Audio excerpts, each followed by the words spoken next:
Congratulation madam वध के लिए। ट्रेलर मैंने देखा, जैसा कि मैंने आपसे बात भी की कि बहुत ही ऑसम ट्रेलर है। एंड जैसे कि मैंने ऊंचाई की भी आपसे बात की, एक डिफरेंट जॉनर है ऊंचाई। नाउ अब हम वध में देख रहे हैं एक डिफरेंट जॉनर। एंड मैंने नोटिस किया है कि आप एक डिफरेंट डिफरेंट, जितना मैंने नोटिस किया है कि हमेशा डिफरेंट डिफरेंट जॉनर की फिल्में आप चूज़ करती हैं। तो एंड डबल कॉन्ग्रेचुलेसन कि हमारी हिंदी फिल्म इंडस्ट्री में 40 साल आपने कंप्लीट कर लिया किसने बोला 40 साल की है? हाँ, 81 में आई थी, अभी क्या है? हाँ, 22, 2022। हाँ ठीक है, ओके। बिल्कुल। सो चलिए यहीं से मैं स्टार्ट करूँगा कि ये जो जर्नी है, कैसे देखती हैं नीना जी? हमारी हिंदी फिल्म इंडस्ट्री में अब ऐसा टाइम आ गया है, जो नए लोग आते हैं जल्दी जल्दी स्टारडम लेना चाहते हैं और जल्दी जल्दी सोचते हैं कि सब कुछ हो जाए। तो आप ऐसे लोगों को कुछ कहना चाहेंगे? कुछ एक तो डिप्रेशन में चले जाते हैं, कभी कभी तो हमें कुछ की इसे वध की भी खबरें आती हैं, वो सब एक अलग मुद्दा है।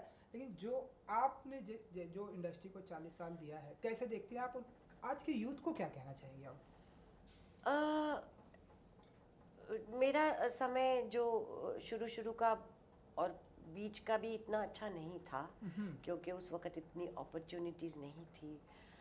हमें हमारा कोई माई बाप नहीं था, कोई गॉडफादर नहीं था जो हमको समझाए कैसे इस बिज़नेस को कैसे हैंडल करना है। मैं अगर पीछे देखूँ तो मुझे तकलीफ़ होती है, इसलिए हम्म। पीछे देखना मैंने बंद कर दिया। मैं अब सिर्फ आगे देखना चाहती हूँ। आज जो मुझे मिला है, I am very thankful about it. I am very grateful. भगवान का मैं धन्यवाद करती हूँ दिन में 2 बार। तो मैं आज का अच्छा एंजॉय करना चाहती हूँ और आगे अच्छा काम करना चाहती हूँ। इसलिए मैं पीछे देखती नहीं, इसलिए जब तक 40 का मैं तो गिनती नहीं कि मैं कब आई थी। हम्म। और मुझे नहीं अच्छा लगता कि बार बार वो स्ट्रगल के दिनों के बारे में बात करो। मैंने हम्म। एक बार बुक लिख दी, उसमें सब लिख दिया। वो ओके। मेरा निकल गया, वो कथारसिस हो गया। अ, तो मैं अब आगे की ही सोचना चाहती हूँ। आगे ही बढ़ना कैसे है, अपना ध्यान रखना है, डिसिप्लिन रखना है, उसके बारे में मैं सोचना चाहती हूँ। आज का यूथ हम्म। हमारे से तो बहुत स्मार्ट है। हम लोगों से बहुत इंटेलिजेंट हैं। Because of social media they know much more than we. हम तो उनकी उम्र में लल्लू होते थे, हमें तो पता ही नहीं होता था क्या है क्या नहीं है। बट ये बात भी सही है, उनको बहुत जल्दी जल्दी सब कुछ मिल रहा है। हम्म। तो ये इससे नुकसान भी हो सकता है, पर वो क्या करें, उनको मिल रहा है तो लेना ही होगा। बिल्कुल ये एक प्रॉब्लम है। बिल्कुल। लेकिन जो जैसे कि आपने ये बताया कि मैं आपके पास्ट की बात नहीं करूंगा, लेकिन जैसे कि आपने बताया कि लाइफ में उतार चढ़ाव आते हैं, आपने भी कोई गॉड फादर नहीं था, बहुत सारा स्ट्रगल किया, बहुत सारी फिल्में की। जो यूथ है सब कुछ जल्दी जल्दी तो पाना चाहते हैं, लेकिन इसकी वजह से अगर उन्हें सक्सेस नहीं मिलता तो वो डिप्रेशन में चले जाते हैं, हाँ, जिसकी वजह से हम बहुत सारे वध की भी खबरें देखते हैं। तो ऐसे लोगों को क्या कहती हैं, क्या कहेंगी नीना जी? ये ना ज़माना बहुत कठिन है। जीवन जीना, एक वो हम्म। गाना है ना, ये हम्म। भोग भी एक तपस्या है, तुम त्याग के मारे क्या जानो। बिल्कुल। तो जीना बड़ी तपस्या का मामला है, की बात है। ऐसा नहीं है कि अभी सब कुछ हो रहा है, पहले भी होता था, हम्म। अभी ज़्यादा बाहर दिखता बाहर है, दिखता आता है, है। मीडिया में आता है। मैं कैसे बची? मैं भी आई हम्म। थी। मैं एक पेइंग गेस्ट में रहती थी। एक रूम में 2 लड़कियां रहती थी, ओ। 500 रुपया ईच देते थे, खार में स्टेशन के पास। मुझे भी बहुत डिप्रेशन होता था, काम नहीं मिलता था, रोज़ उम्मीद होती थी आज ये मिल जाएगा, हम्म। फिर कहीं एक नौकरानी का रोल मिल गया, कहीं कुछ ऐसा ऐसा मिलता था। मुझे किसने बचाया? जो आई एम वेरी थैंकफुल, मेरी माँ को मैं बहुत शुक्रिया अदा करती हूँ। उन्होंने कहा एजुकेशन बड़ी इम्पोर्टेंट चीज़ है। हम्म। मैं यहाँ आने से पहले मैंने एमफिल किया हुआ है संस्कृत में। Oh wow. तो वो सिर्फ पढ़ाई की बात नहीं है, उससे आपको जो बाकी चीज़ें मिलती है। तो मुझे ये था कि मैं कभी भी जीवन में उतना कॉम्प्रोमाइज़ नहीं करूँगी, हम्म। क्योंकि मेरे पास कुछ और भी है। ये नहीं है कि अगर मुझे एक्टिंग का काम नहीं मिला तो मैं भूखी मर जाऊँगी। मुझे इतना कॉन्फिडेंस था, मैं कहीं टीच कर सकती हूँ, मैं कहीं ये कर सकती हूँ, वो कर सकती हूँ। तो और मेरे आसपास मैंने देखा, क्योंकि मेरे साथ लड़कियां रहती थी जो भी हीरोइन बनने आई थी, एक्टर्स भी मत बोलो, हीरोइन बनने आई हम्म। थी, सब गलत रास्ते में चली गई थी। हम्म। तो एक ये जो आपका जो नींव होती है ना, अगर आपकी नींव मजबूत नहीं हो तो गिर ही जाएगा ना मकान। करेक्ट। तो आजकल ऐसा ही हो रहा है कि लोग जल्दी जल्दी आते हैं, यंग यंग आते हैं, और फिर जब काम नहीं मिलता है, पैसों की दिक्कत होती है यहाँ, वो तो पहले भी था, तो डिप्रेशन में पहले भी जाते थे, गलत रास्ते में पहले भी जाते थे, अब भी जाते हैं। ये जितना भी लाइमलाइट वाले ऐसे काम होते हैं उसमें तो ये होएगा ही। एजुकेशन, मेरी माँ ने कहा था, मुझे बड़ा गुस्सा आता था कि मेरे को एक्ट्रेस बनना है, मेरे को इतना पढ़ाई होके क्या करेगा, पर बहुत काम आया। पढ़ाई आपके संस्कार, आपकी एक बात और बहुत इम्पोर्टेंट है, मोस्टली लोग, मेरे माँ बाप भी नहीं चाहते थे कि मैं एक्ट्रेस बनूँ, वो चाहते थे मैं IAS ऑफिसर बनूँ। मैं पढ़ाई में अच्छी थी, पढ़ाई में बहुत अच्छी थी। अगर आपको ये पता हो कि आप 7 खून तो नहीं कहूँगी कि आप कुछ भी कर लें, you can go back to your parents, आपको वो वापस ले लेंगे, चाहे आप उनकी मर्जी के खिलाफ आए हैं बम्बई या कहीं भी, तो बहुत बड़ा सहारा होता है। बहुत से लोग ऐसे आते हैं, एक तो जिनके माँ बाप अफोर्ड नहीं कर सकते, वो वापस शर्मिंदा होके वापस नहीं जाना चाहते कि लड़के आए हैं, तो ऐसा नहीं होना चाहिए। आपका पीछे जो बैकबोन है, आपकी फैमिली, वो होनी चाहिए, और उसमें शर्म नहीं करनी चाहिए कि मैं फेल हो गया तो मैं वापस नहीं जा पाऊँगा, मैं तो लड़ के आया था कि मैं तो स्टार बनूँगा। नहीं, चले जाओ वापस, फिर आ जाओ, पेट्रोल लेके फिर आ जाओ। पर ये इसकी वजह से बहुत गड़बड़ होती है, लोग गलत काम में चले जाते हैं। ये बहुत ही अच्छी बात आपने बताई। नाउ मैं वध पे आता हूँ। आपकी फिल्म, जैसा कि मैंने बात की कि डिफरेंट जॉनर की मैं फिल्में देखता हूँ, ये एक डिफरेंट जॉनर की फिल्म है। ऊंचाई एक बहुत ही खूबसूरत डिफरेंट जॉनर की फिल्म थी। किस अंदाज में दिखाई देने वाली है इस बार हमें नीना जी वध में? वध में बेचारी हूँ वध में बहुत बेचारी हूँ।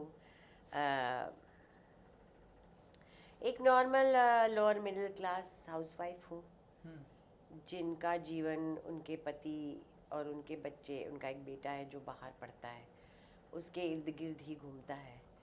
तो एकदम बिल्कुल सीधी सादी तरह का एक रोल है। बिल्कुल। संजय जी हैं, वो मैंने सुना है कि आप एंड वो जो है एक ही इंडस्ट्री से पढ़ के आए हुए हाँ हैं। हाँ। आप सीनियर हैं शायद। क्या हुआ कि परसों मिले हम इंटरव्यूज़ के लिए, तो परसों मुझे पहली बार पता चला कि मैं सीनियर हूँ। तो मैं उनको कह रही थी कि आप मुझसे ज़्यादा सीनियर लगते हैं, आप कैसे बोल रहे हैं कि आप मुझसे, मैं सीनियर हूँ। मैं कहा नहीं नहीं, झूठ बोल रहे हैं, वैसे हूँ, सीनियर उनसे हूँ। तो कैसा रहा एक्सपीरियंस सभी के साथ का? संजय जी हैं, आप हैं, हमारे साथ बहुत अच्छे हैं और भी एक्टर्स है, जिसने एक विलेन का रोल किया है, उसका नाम मैं भूल गई, वेरी गुड एक्टर। दूसरा पुलिस वाला भी बहुत अच्छे एक्टर्स, बहुत अच्छे छोटे छोटे रोल के भी बहुत अच्छे एक्टर्स इस फिल्म में हैं। और संजय के साथ बहुत मज़ा आया, पहली बार उनके साथ काम किया और बहुत मज़ा आया, एकदम रैपो बन गया उनके साथ। तो हम ऐसा माने कि अभी भी डिफरेंट जॉनर करने की इच्छा रखती हैं नीना जी?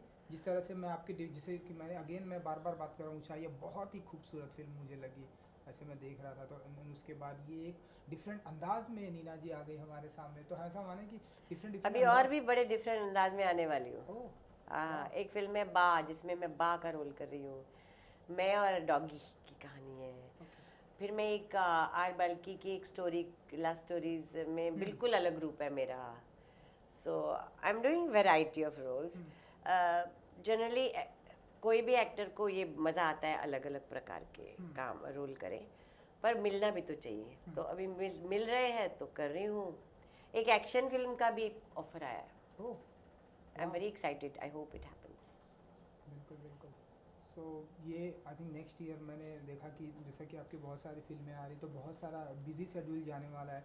इतने बिजी शेड्यूल में कैसे का टाइम निकालती हैं, सेट पे भी, घर पे भी, फैमिली मेम्बर सबका ध्यान रखती हैं नीना जी? इसलिए निकालती हूँ, एक तो मैं सुबह जल्दी उठ जाती हूँ। जो आदमी सुबह जल्दी उठता है उसके पास बहुत घंटे होते हैं। करेक्ट। तो मैं सुबह जल्दी उठ जाती हूँ, तो मेरी एक्सरसाइज भी हो जाती है, योगा भी हो जाता है, थोड़ी बहुत कुकिंग भी कर लेती हूँ। दिन में बहुत घंटे होते हैं। और अब मसाबा का अपना अलग जीवन है, वो अपना सब खुद करती है। मेरे हस्बैंड भी नहीं रहते मेरे साथ, वो भी मेरा कम काम है क्योंकि वो ज़्यादातर मुक्तेश्वर में रहते हैं, कभी कभी आते हैं, हम लोग आते जाते हैं। तो मैं अकेली रहती हूँ, तो मेरे पास बहुत समय होता है। बिल्कुल बिल्कुल। सो ये जो चेंजेस आ रहे हैं हमारे हिंदी फिल्म इंडस्ट्री में, जैसे कि देख रहे हैं हम ओटीटी का दौर आ गया है, अब लोग उसे एक्सेप्ट भी कर लिए हैं कि अगर आपके पास थिएटर में जाने का टाइम नहीं है तो अपने सेल फोन में देखिए। ढेर सारे प्लेटफॉर्म आ गए। जब आप आई थी तो हमारे घर में सिनेमा ही उभर रहा था। एंड ये जो चेंजेस आए हैं, कैसे अब आप देखती हैं एंड आप कितना एक्सेप्ट करती हैं ओटीटी प्लेटफॉर्म को? मेरे लिए कोई फ़र्क नहीं पड़ता। एक्टिंग जो मैं ओटीटी पे करूँगी वही फिल्म में करूँगी, वही टीवी में करूँगी, मुझे कोई फ़र्क नहीं पड़ता। ये जो फिल्म बनाने वाले हैं, जो ये बिजनेस है, उसको शायद फ़र्क पड़ता है, जो मुझे इतना ज्ञान नहीं है बिजनेस का। पर टेक्नीशियंस को, टेक्निकल क्रू को, स्पॉट बॉयज़ को, जूनियर आर्टिस्ट को इतना काम है आजकल, जो बहुत ही खुशी की बात है। सब लोग 2-2 3-3 शिफ्ट्स में भी काम कर रहे हैं। कितना काम है, जो कि बहुत खुशी की बात है। और मेरे लिए कोई फ़र्क नहीं पड़ता। मैं ओटीटी में एक तरफ पंचायत करती हूँ, एक तरफ मसाबा मसाबा करती हूँ, दो बिल्कुल अलग प्रकार के रोल करती हूँ। तो it's a very good time. बिल्कुल बिल्कुल। ट्रेलर के आखिरी में ऐसा बहुत ही कंफ्यूजिंग लग रहा है कि जैसे कि लग रहा है कि लास्ट में ट्रेलर ख़त्म हो गया, वध होने वाला है किसी का। आई डोंट नो क्या कुछ होने वाला है, कुछ बता सके? 9 दिसंबर को वध आ रही है एंड किसका किसका वध होने वाला है। एंड आपने बताया कि बहुत ही अच्छी बात है कि ये मेरा घर है, यहाँ पर हम वेजिटेरियन लोग हैं, ये सब क्या तुम ला रहे हो सब कुछ। तो बताइए 9 दिसंबर को वध आ रही है एंड हाँ, 9 दिसंबर को वध हमारी पिक्चर आ रही है थिएटर में। और आप लोग हमेशा, मैं सुनती आई हूँ कि कहते हैं कि संजय जी और मेरे जैसे एक्टर्स को और अच्छा काम देख मिलना चाहिए। तो तभी मिलेगा जब आप थिएटर में जाके देखेंगे पिक्चर, तभी लोग बनाएंगे। अब इसको हिट करवाइए। और इसमें क्या है कि आपको हमेशा एक हुक है कि आगे क्या होगा। ये पिक्चर आपको पकड़ में रखती है कि आगे क्या होने वाला है। किसका वध होता है, किसका नहीं होता, ये तो बता नहीं सकती मैं। बिल्कुल बिल्कुल। तो आपको देखनी पड़ेगी पिक्चर। चलिए, thank you madam, thank you Thank so you. Much. And ऐसे ही आप डिफरेंट डिफरेंट जॉनर की फिल्में करते रहिए। Thank you so much thank and you. Good luck. Thank you. Thank you. वो लेना है मीना गुप्ता।